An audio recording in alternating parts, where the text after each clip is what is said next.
እና 30,150 ብር የፈጀ ማሻ ከተማ የሚሄድ አስቤዛ ነው።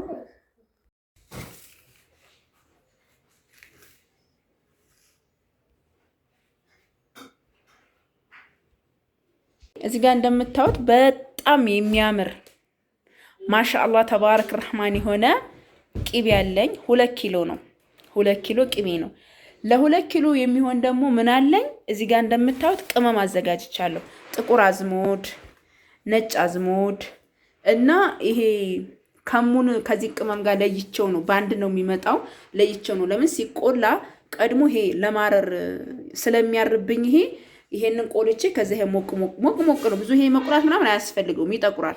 ሞቅ ነው የምናደርገው። እዚህ ጋር ደግሞ ሩብ ኮረሪማ አለን። እዚህ ጋር ደግሞ ገውዝ አለን እና በሶብላና ኮሰረት ከቤት ስለምጠቀም ነው።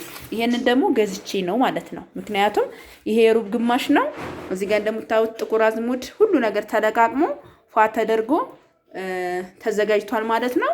ኢንሻአላህ ቅቤን ወደ ማንጠሩ እገባለሁ ማለት ነው። ቅቤ በነገራችን ላይ የብዙ ሰው አነጣጠሩ የተለየ ሊሆን ይችላል። ቅቤውን አንጉረው ምናምን ይሄ ቅቤው ንጹህ ቅቤ ነው። በቃ ምንም ይሄ የሚነጎር አይነት ጥቋቁር ነገር የሚወጣው ቅቤ ስላላደለ ቅልጥ አደርገዋለሁ። ከቀለጠ በኋላ ቅመሜን በሙሉ ፈጭቼ እጨምረዋለሁ ማለት ነው። አብዛኛውን ቅቤ የሚወደው ኮሮሪማና በሶብላ እና ከሴ በጣም ይወዳል ሽታው እንዲጣፍጥ። ለምን የቅቤ ትንሽ እንትኑ በደንብ አነጣጠር ይፈልጋል ማለት ነው። እና አብራችሁ ቆዩ። ሞቅ እናደርገዋለን። ይሄንን ያው ለእናንተ ለማሳየት የሚያስፈልገውን ነው። ኮሰረትና አጥረሰክስግ ወይም ደግሞ በሶብላ በርጥቡ ነው የማረግበት በሶብላውን። እንደገና ደግሞ ኮሰረቱ ደግሞ ደረቅ አለኝ ማለት ነው። ከገጠር ተሽምጥጦ የመጣ ማለት ነው። ውስጥ ላይ እንደምታዩት ዝንጅብል አርገንበታል። ፈቅፍቀን የተፈቀፈቀ 3 ራስ ዝንጅብል አርገንበታል። ቅቤያችን 2 ኪሎ ነው እንደነገርኳችሁ። መካከለኛ ነው የፈለገችው። የምታዩት ዝንጅብል ነው። ማሻአላ ሽታው ራሱ ካሁኑ ቆንጆ እየሆነ ነው። ገና ቅመም ሳይገባበት ማለት ነው። አሁን በቃ እንደዚህ እንዲፈላ እንተዋዋለን። ሸከር አርጌ ፈጭቸዋለሁኝ። ይሄ ግን ብዙ ነው። ሁሉንም አላደርገውም። የሚበቃውን ያክል አርጌ ቀሪውን ቋጥሬ እዛው አስቤዛው ጋር አረግላታለሁ። ይሄ ኮሰረት ነው። ይሄ ደግሞ በሶብላ ነው ማለት ነው። አያችሁታ እንዴት እንደሚተከተፍ ማሻአላ ተባረከና። ዝንጅብል አርጌበት ቢያንስ ለ10 ደቂቃ ምናምን አንተከተኩት ማለት ነው። ከዛ ምን አረጋለሁ? በሶብላ አረጋለሁ ማለት ነው። በሶብላችንን አድርገናል። እንደዚህ እንደምታውስ ማሻአላ ተባረከና። በሶብላችን ትንሽ ወደ አረንጓዴነት ሄደት እስከሚል ድረስ እና ኮሰረታችንን እናደርጋለን። ኮሰረታችንን ሁሉ ሆኖ ትንሽ ተክተክ ይላል። ለምን ዋናውን ቅመም ካረኩት ብዙ ስለማይቆይ ማለት ነው። ይሄን አድርገን ተክተክ እናደርገዋለን። ተክተክ ብሎ ከጨረሰ ወደ አረንጓዴ ነገር ሄዴት ሲል ምን እናደርጋለን? ቅመም እናደርጋለን ማለት ነው።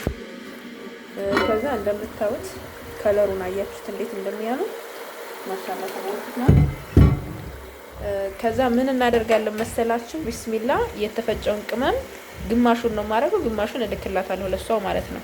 ነጣ ይላል አያችሁታ። ለወጥ ቅመም መከለሻ ምናምን ይሆናታል ለሷ እዛ ከሄደ በኋላ። ቢስሚላ ረበረከት ይላያችሁታ እንዴት እንደሚያምር። አሁን በቃ የተወሰነ ተክተክ ይላል ይወጣል። ለምን ለጋና ንጹህ የሆነ ቅቤ ነው። በቃ ይሄን ይመስላል። ዝንጅብል አለው። ነጭ ሽንኩርት ብቻ ነው እኔ የማላደርገው። ነጭ ሽንኩርት ብዙ ደስ አይለኝም እኔ ቅቤ እንትን ላይ አያችሁታ። ይሄ እንደዚህ በደንብ ትንሽ ተክተክ እንዲል እንተዋለን። ማሻአላ ተባረከ። ይሄን ይመስላል። በቃ ደግሜ ፈጭኋት። ለምን ለወጥ ቅመም ይሆናቸዋል። ለወጥ መከለሻ ማጥቆሪያ ስለሚሆናቸው ቅመሙ የተገዛው የ600 ብር ነው። 2 ኪሎ ቅቤ ደግሞ ይሄን ሁላ ስለማይወስድ ነው። ገብቷችኋል? ይሄን የሚያክል አውራዲ አስገብቼበታለሁ። ስለዚህ ይሄን ምን አደርጋለሁኝ? እዚህ ጋር ላስቲክ አለችኝ፣ ንጹህ ላስቲክ በዚህ አሽጋታለሁ ማለት ነው። በዚህ መልኩ አሽግናት የተረፈችውን ማለት ነው። አያችኋት? እንደዚህ አሽገናታል ማለት ነው። ሰላም አለይኩም ወራህመቱላሂ ወበረካቱ። ድና የተከበራችሁ የዚህነት ቤተሰቦች እንዴት ናችሁልኝ? ደህና ናችሁ ወይ? አልሐምዱሊላህ። ዛሬ የማሳያችሁ ማሻ ከተማ የሚሄድ አስቤዛ ሰሞኑን ብቻ ወደ 3 ጊዜ ነው ማሻ እየላኩ ነው። ግን ማሻ ቶሎ ድርስ አይልም ማለት ነው። አሁን ሌሎች ሀገሮች ማሻአላ ያን ያክል አያስቸግረኝም። ይሄ ግን ሸራፈትቼ ምናምን እያለ ትንሽ ያወዛግባል። ቢሆንም ግን ኢንሻአላህ ይደርሳል በአላህ ፍቃድ። እና ይሄ እንኳ አዲስ አይደለችም ልጅቷ፣ በጣም የረጅም ጊዜ ከስተመሬ ናት። ሁልጊዜ ነው ማለት ይቻላል የምገዛላት። ዙሮ እቃና አልባሳት እንዲሁም ደግሞ ምጥን የሆነ ሽሮና በርበሬ ነው የማሳያችሁ። እንዳላ ሱብሃነሁ ወተዓላ ፍቃድ አብራችሁ ይቆዩ ማለት ነው። እዚህ ጋር ይሄ የምታዩት ፌሮ ምድጃ ነው። ዋጋው 1600 ብር ነው። ከዛም እዚህ ጋር ምን አለን? የጣል ብረት ድስት ባለ 5 አለን። ዋጋው ደግሞ 3300 ብር ነው። የጣል ብረት ድስት በጣም ወፍራም አይደለም፣ ግን ጠንካራና ቆንጆ የሆነ ብረት ድስት ነው እና ዋጋው 3300 ብር ነው። ከዛ ለ7 ዓመት የሚሆን 7 ዓመት ወንድ ልጅ ነው ልጇ። ይሄንን ቆንጆ የሆነ ጫማ ማሻአላ ገዝቼለታለሁኝ። ዋጋው ደግሞ 2100 ብር ነው ማለት ነው። እዚህ ጋር ደግሞ 2100 ብር በተመሳሳይ ለሴት ልጅ ቆንጆ የሆነ ጫማ ገዝቼላታለሁ። ሐቂቃ ነጭነቷ ከለሯ በጣም ስለተመቸችኝ ነው እና ያለችኝ 38 ቁጥር ነው። ሞደ ጠባብ ስለሆነ 39 ነው ያደረኩላት። ይሄ 39 ቁጥር ነው ማለት ነው። እና በጣም ከምነግራችሁ በላይ የሚያምር በቃ ማንኛውም ሰው ቢለብሳት አሪፍ የሆነች ጫማ ናት። እኔ ተመችታኛለች። 2 ገዝቼላታለሁ። እንደዚህ እንደምታዩት የገዛውላትም ደግሞ 2100 ለ7 ዓመቱም እንደገና 38 ቁጥር ላለችኝም ማለት ነው ይመስለኛል። ለ15 ዓመቷ ነው። ከዚህ ቀደም ገዝቼላት ነበረ ልብስና እዚህ ጋር ደግሞ የውስጥ ልብስ ፓንት ነው 3 ሀባ በ50 ብር ሂሳብ ገዝቼላታለሁ። ከዛ ታይት ደግሞ 3 ገዝቼላታለሁ። እነዚህን የገዛሁላት ደግሞ 200 ብር ነው 600 ብር ማለት ነው። እነዚህ ቆንጆ የሆኑ ለስላሳ የሆኑ ናቸው ማለት ነው። ከዛም 32 ቁጥር ጂንስ ሱሪና ሸሚዝ ቲሸርት ነው። እዚህ ጋር እንደምታዩት ይሄ ቲሸርቱ ነው። ዋጋው ደግሞ 600 ብር ነው። እዚህ ጋር ደግሞ ሸሚዝ አለን። የዚህ ዋጋ ደግሞ 700 ብር ነው። በጣም ነው የሚያምረው ማሻአላ ጽድት ያለ ነው። ከዛ 32 ቁጥር ደግሞ ጂንስ ሱሪው ነው። ጂንስ ሱሪቱ ራሱ አሪፍና ኦሪጂናል የሆነች እቃ ናት ማለት ነው። ይዋት በጣም ነው የምታምረው። እዚህ ጋር እንግዲህ ይሄንን ይመስላል ማለት ነው። ጂንስ ሱሪ 1100 ብር፣ ሸሚዝ 700 ብር፣ ቲሸርት ደግሞ 600 ብር። የልጅቷ ይሄ 200 ብር፣ ፓንቷ 50 ብር ነው የገዛውላት ማለት ነው። ጫማዎቿም እነዚህን ይመስላሉ። ማሻአላ ተባረክ ረህማን። ከዛ በመቀጠል ምን አለ መሰላችሁ የልብስ ሳሙና ደርዘን ገዝቼላታለሁ። እዚህ ላይ ስንት አለ መሰላችሁ? 5 ሀባ አለ። ዲቫ ሳሙና አሁን እንደ አዲስ እንደዚህ ነው የመጣው ተሻሽሎ ማለት ነው። 6 ያው 12 ሀባ ነው በ55 ብር ሂሳብ። እዚህ ጋር ደግሞ ግማሽ ላይፍ ወይ ግማሽ ደግሞ ሌላ እስኪ እናንተ ቢመቻችሁ። ምክንያቱም አብዛኞቻችሁ ላይፍ ቦይ ሳሙና እኔም አልወደውም። ላይፍ ቦይ ሳሙና ግን ለእጅ ምናምን እኔ ይመከራል።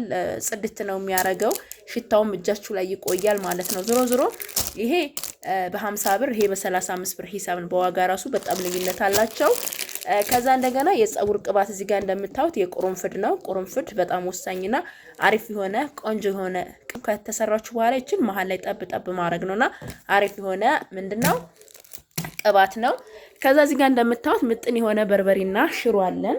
በጣም ከምነግራችሁ በላይ ምጥን ተደርጎ የተዘጋጀ አሪፍ የሆነ በርበሬና ሽሮ አለን። እስኪ አበረታቱኝ ማለት ነው። በተለይ በርበሬና ሽሮዬን ምን ያክል እንደሚያደክም ያው ነግራችኋለሁ። ቤት ውስጥ ነው የሚዘጋጀው። ሲዘጋጅ ደግሞ እኔ አሁን ድምጼ እንደዚህ የሚቀየረው ዝም ብሎ እንዳይመስላችሁ ሳይነስ አለብኝ። ቤት የሚያግዙኝ አሉ፣ ግን ሁልጊዜ ደግሞ ለነሱ 100% አልሰጥም። አንዳንድ ነገሮች ሰጣቸዋለሁ መልሼ ብቻ ከዛ አልወጣም ማለት ይቻላል። እና ሲዘጋጅ ሁልጊዜ ትልቁን ኃላፊነትን ወስደው በርበሬና ሽሮ ላይ ራሴ ነኝ ማለት ነውና ውዶች እዚህ ጋር እንግዲህ እንደዚህ የሚያምር ከለሩ ራሱ ማሻአላ ተባረክ ረህማን የሆነ 6 ኪሎ በርበሬ በ830 ብር ሂሳብ ገዝቼ በርጥብ በደረቅ ቅመም አድርጌ ተፈጭቶላታል። እዚህ ጋር ደግሞ ሽሮ ነው። ባቄላ፣ አተር፣ ሽምብራ፣ ጓያ ተደርጎ ነው። ማሻአላ በጣም ከመነግራችሁ በላይ የሚያምር ምጥን የሆነ ሽሮና በርበሬ ነው። አተርና ባቄላ 5 ኪሎ ነው ያደረኩት በ250 ብር ሂሳብ፣ ጓያ በ220፣ ሽምብራ ደግሞ በ230 ብር ሂሳብ ነው። ማሻአላ ተባረክ ረህማን በጣም ቆንጆ ተደርጎ የተዘጋጀ ነው። ከዛ በመቀጠል ደግሞ 2 ኪሎ ቅቤ እንዳነጥርላትና 2 ኪሎ ማር አዛኛለች። ማር በ1000 ብር ሂሳብ ነው ለኛ ሁሉ ጊዜ የምሰጠን እንጂ 1300 ብር ነው። ቅቤ 2 ኪሎ በ800 ብር ሂሳብ ገዝቼ ቅመም ደግሞ 500 ብር ገዝቼ ነው። ያው የወጥ ቅመም ሲዘጋጅ ማን ነው ቀይ ሽንኩርት በጣም ያስፈልጋል። ይሄ ግን የለውም፣ ምክንያቱም የምናዘጋጀው ቅቤ ስለነበረ ማለት ነው። እና የተረፈውን ያው የሱ ሀቅ ስለሆነ እንደዚህ መልኩ አሽጌላታለሁኝ። ይሄን የሚያክለውን ደግሞ አንጥሬበታለሁ። የገዛው ደግሞ 500 ብር ነበር። የወጥ ቅመሙን ማን ነው የቅቤ ቅመሙ ማለት ነው። ቅቤው ይሄን ይመስላል። በጣም ከመነግራችሁ በላይ ከለሩ ራሱ ቢጀነን በጣም የሚያምር ማሻአላ ተባረክ ረህማን የሆነ ነው። ጽድት ያለ ቅቤ አንጥሬላታለሁኝ። ተወዱታላችሁ ብዬ ተስፋ አረጋለሁኝ። ከነ ማንጠሪያ ሆኖ 8600 500 ብር ደግሞ ቅመም ነበር። የተረፈውን በዚህ መልኩ አድርጌላታለሁ። እዚህ ጋር ደግሞ ማር ነው። ማሻአላ ተባረክ ረህማን በጣም የሚያምር እነዚህን እቃዎችን 100 ብር ገዝቼ ነው። በነገራችን ላይ ማሩ ጽድት ያለ ማሻአላ ተባረክ ረህማን በቃ ጽድት ያለ ማር፣ ጽድት ያለ ቅቤ እንዲሁም ደግሞ ጽድት ያለ በርበሬና ሽሮ። እነዚህን እንግዲህ ላይክ በማድረግ ሰብስክራይብ፣ ሼር በማድረግ አበረታቱን ኢንሻአላህ። ባረከላሁ ፊኩም። ሰላም አለይኩም።